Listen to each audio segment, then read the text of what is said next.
How can we find meaning and purpose in our spiritual journey? How can the teachings of C.S.Lewis in Mere Christianity illuminate our path and transform our lives?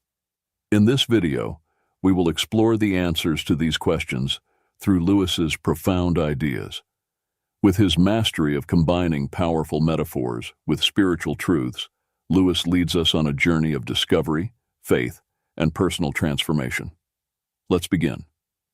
1. The concept of free will, according to C.S. Lewis, is a fundamental pillar in the structure of human understanding of morality, choice, and the very nature of good and evil.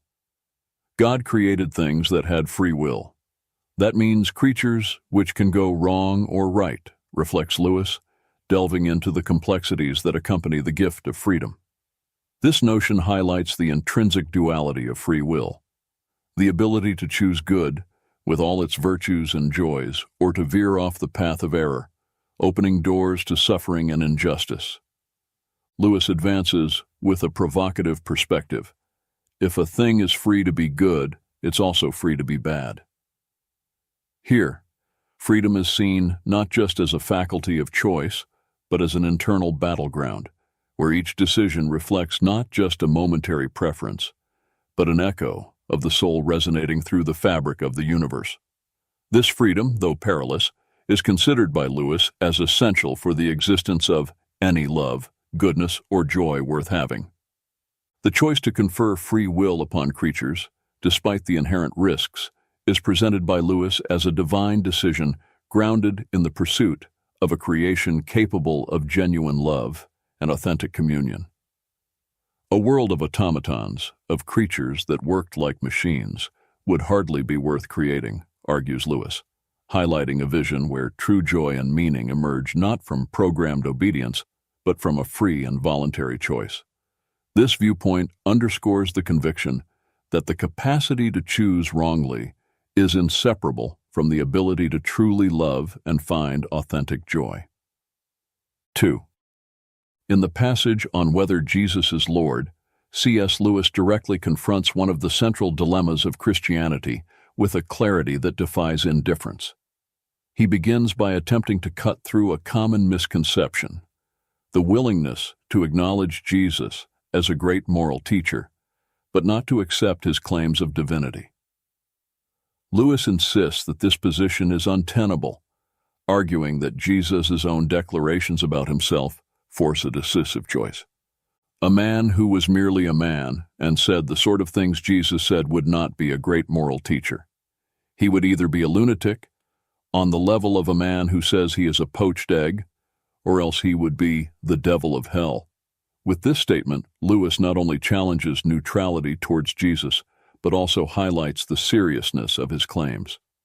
If Jesus were not who he claimed to be, then his instructions would lose all moral merit, relegating his claims to either delusion or malevolence. The choice proposed by Lewis is stark and inescapable. Either this man was and is the Son of God, or else a madman or something worse. This trilemma, Lord, lunatic, or something worse, leaves no room for a moderate or uncommitted appreciation of Jesus. It is a summons to confront the reality of his claims and the profound implications they have for faith and life. Lewis vehemently rejects the idea of treating Jesus as a mere ethical educator, criticizing such a view as condescending absurdity. He argues that Jesus did not leave open this possibility, not intending to be remembered merely as a moral leader. Jesus' instructions and actions, intertwined with his claims of divinity, demand a deeper and more personal response. This challenge leads to a reflection on the nature of belief and the seriousness with which we approach the central claims of the Christian faith. Accepting Jesus as Lord and God is more than an intellectual assent. It is an act of faith that redefines the orientation of our lives, recognizing his authority and the truth of his mission and teachings. If you're enjoying this content, consider subscribing to the channel for more updates and videos. 3. Lewis's intellectual journey leads us to confront the paradox of the existence of evil and injustice in a world created by a just God. My argument against God was that the universe seemed so cruel and unjust. But how had I got this idea of just and unjust? This initial inquiry challenges the notion of moral relativism and points to the existence of an absolute standard of justice, suggesting that our ability to identify evil implies the existence of objective good. Lewis continues, questioning the basis of his own critique of the universe. A man does not call a line crooked unless he has some idea of a straight line. What was I comparing this universe with when I called it unjust? Here he touches upon a crucial point, the innate awareness of justice and righteousness that transcends personal subjectivity, suggesting an origin beyond mere social construction or adaptive evolution. Considering the possibility of abandoning his notion of justice as merely personal, Lewis realizes a collapse in his argument against the existence of God.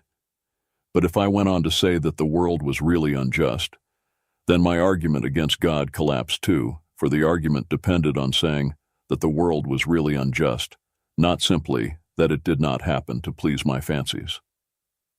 This reflection reveals the inconsistency of denying God's existence, based on the perception of injustice, because such perception presupposes a standard of justice that, in turn, points to a transcendental origin. Lewis's conclusion is a testament to the human quest for meaning and order amidst the apparent chaos of the universe. Thus, in the very act of trying to prove that God did not exist, in other words, that the whole of reality was senseless, I found I was forced to assume that one part of reality, namely my idea of justice, was full of sense. This insight illuminates the contradiction of asserting a senseless universe while clamoring for justice and righteousness. 4. Lewis begins his reflection with a revealing comparison. God made us, invented us as a man invents an engine.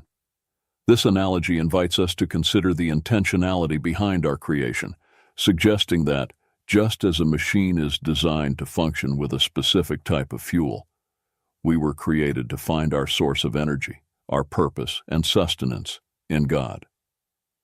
Continuing with the metaphor, Lewis states, a car is made to run on petrol, and it would not run properly on anything else. Here, petrol represents more than just physical fuel. It symbolizes the spiritual essence that is necessary for the human engine to operate at its full capacity. This comparison vividly illustrates the idea that attempting to find satisfaction or purpose outside of this divine source is as futile as expecting a car to function without proper fuel. Deepening the analogy, Lewis clarifies, God designed the human machine to run on himself.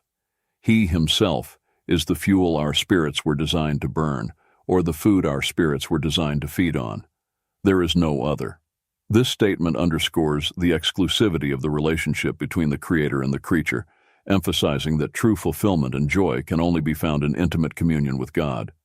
Lewis then addresses a common misconception, highlighting that it is futile to ask God for happiness and peace in our own way, ignoring the religious dimension. That is why it is no good asking God to make us happy in our own way without bothering about religion. This observation leads us to reflect on the nature of true happiness, which transcends temporary pleasures and the superficial solutions we often seek. 5. Life, as imagined by Lewis, is a vast corridor filled with doors, each representing a spiritual path or belief. The corridor is a place for waiting, a place from which to try the various doors, not a place to live. This analogy underscores the transitory nature of the spiritual quest, where the comfort of indecision or reluctance to commit to a path is seen not as solutions but as temporary and unsatisfactory postures. Lewis acknowledges the diversity of human experience in this quest, noting that some people may find they have to wait in the corridor for a considerable time, while others almost immediately feel which door they must knock on. This variation reflects the complexity of individual spiritual journeys and the patience required in seeking clarity and conviction. However, he reassures, suggesting that any waiting is part of the divine plan. But I am sure that God doesn't keep anyone waiting unless he sees that it is good for him to wait. The waiting in the corridor, though necessary, is not an end in itself.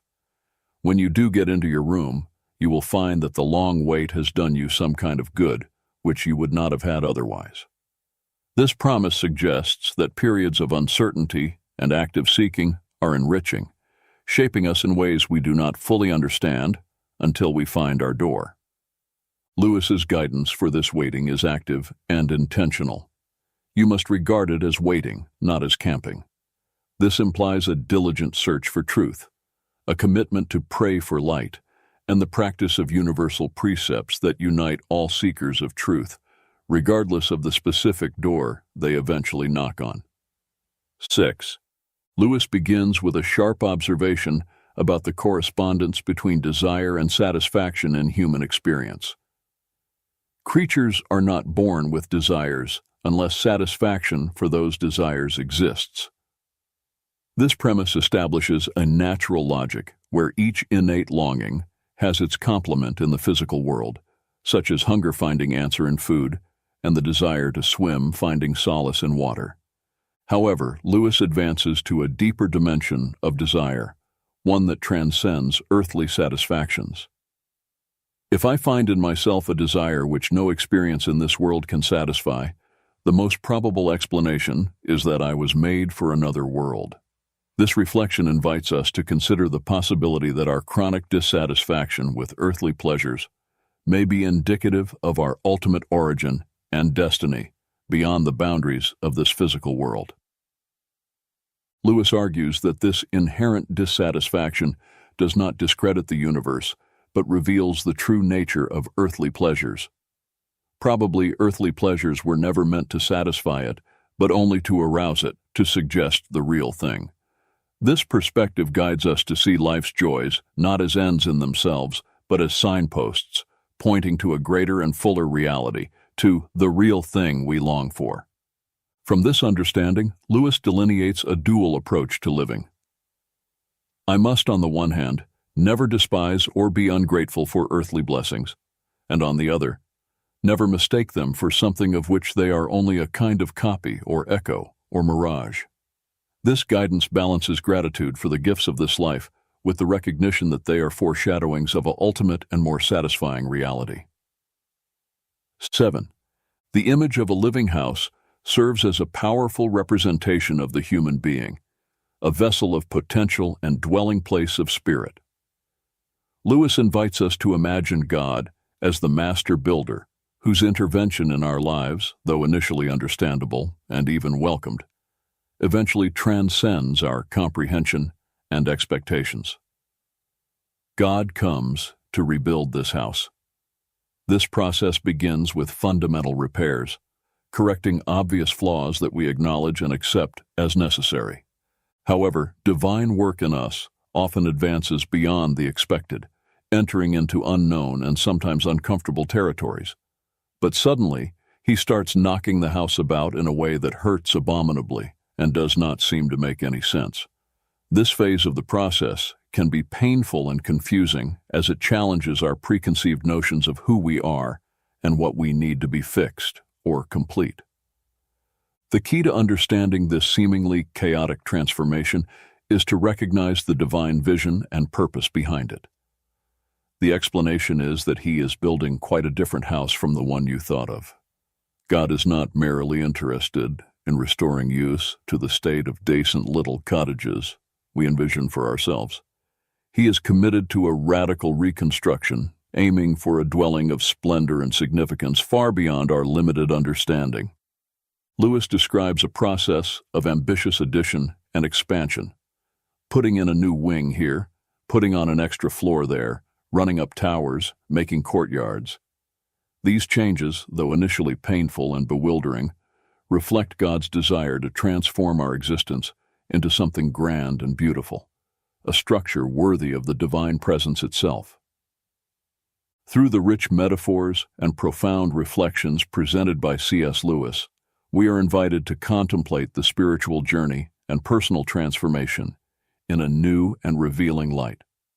Whether considering free will, the nature of our deepest desires, or the process of being reconstructed by the divine hand, Lewis offers a perspective that transcends the mundane, pointing to a broader and deeper reality that shapes our existence.